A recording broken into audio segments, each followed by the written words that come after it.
পরম পুরুষ শ্রী রামকৃষ্ণদেব, পরমা প্রকৃতি মা সারদা দেবী, বিশ্ববিবেক স্বামী বিবেকানন্দের শ্রীচরণে সশ্রদ্ধ ভক্তিপূর্ণ প্রণাম জানাই।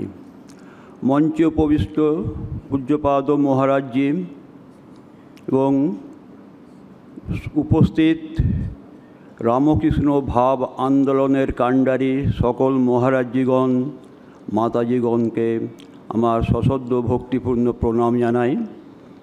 তার সাথে ভাবপ্রচার পরিষদের সৈনিকগণকে আমার আন্তরিক শ্রদ্ধা, নমস্কার ও শুভেচ্ছা। এবং পশ্চিম মেদিনীপুর ঝাড়গ্রাম রামকৃষ্ণ ভাবপ্রচার পরিষদের পক্ষ থেকে সকলকেই শুভেচ্ছা, অভিনন্দন।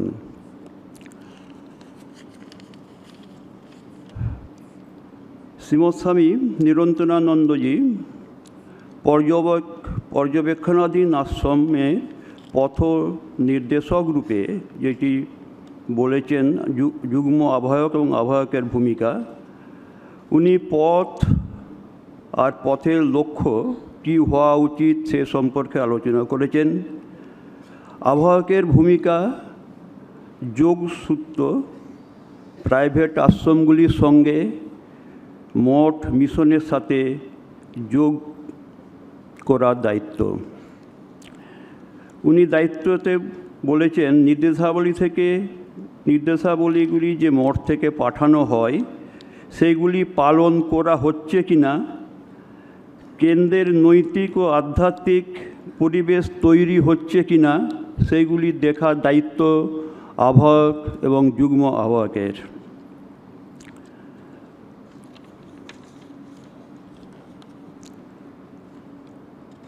শ্রীমৎ স্বামী লোকোত্তরানন্দজি ভাবপ্রচার পরিষদ সদস্য আশ্রমের কোঅর্ডিনেটরদের ভূমিকা সম্পর্কে উনি প্রথমেই সদস্য আশ্রম এবং পর্যবেক্ষণাধী আশ্রম, নতুন আশ্রম, তাদের কিভাবে তারা আসবে সে সম্পর্কে আলোচনা করেছেন।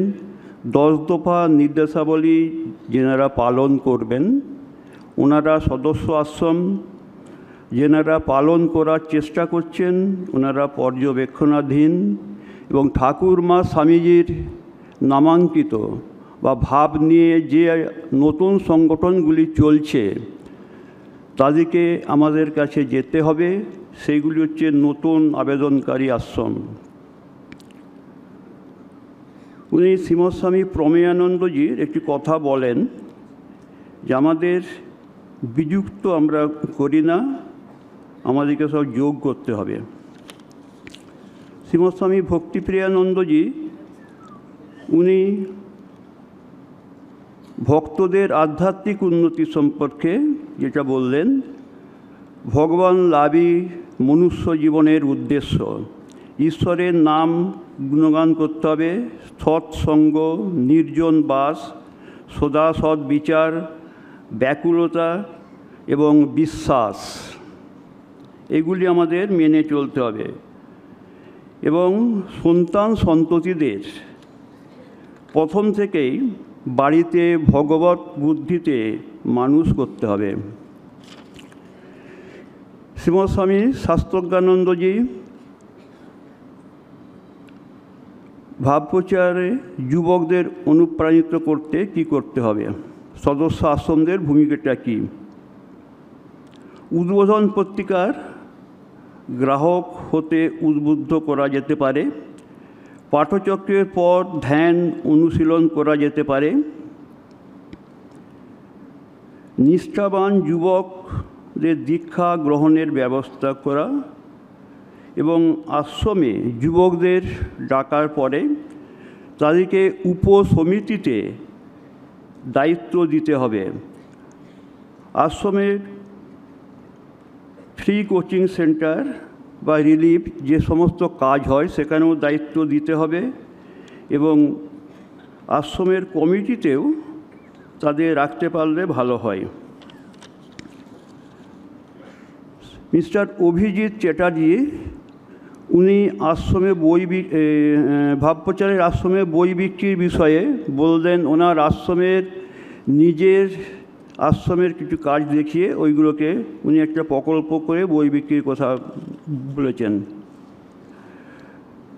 দেবনারায়ণবাবু উনি পরিষদকে বুস্টার পাম্পের সাথে তুলনা করলেন। সুপ্রতিবাবু উনি ঠাকুরমা স্বামীজির ভাব ছড়িয়ে দেওয়ার কথা বললেন। আমাদের ভাবপ্রচারের কাজ করতে হলে ভাবপ্রচার কমিটি থেকে পাঠানো যে সার্কুলারগুলি দেওয়া হয় সেইগুলি ভালো করে পড়তে হবে, মনে রাখতে হবে।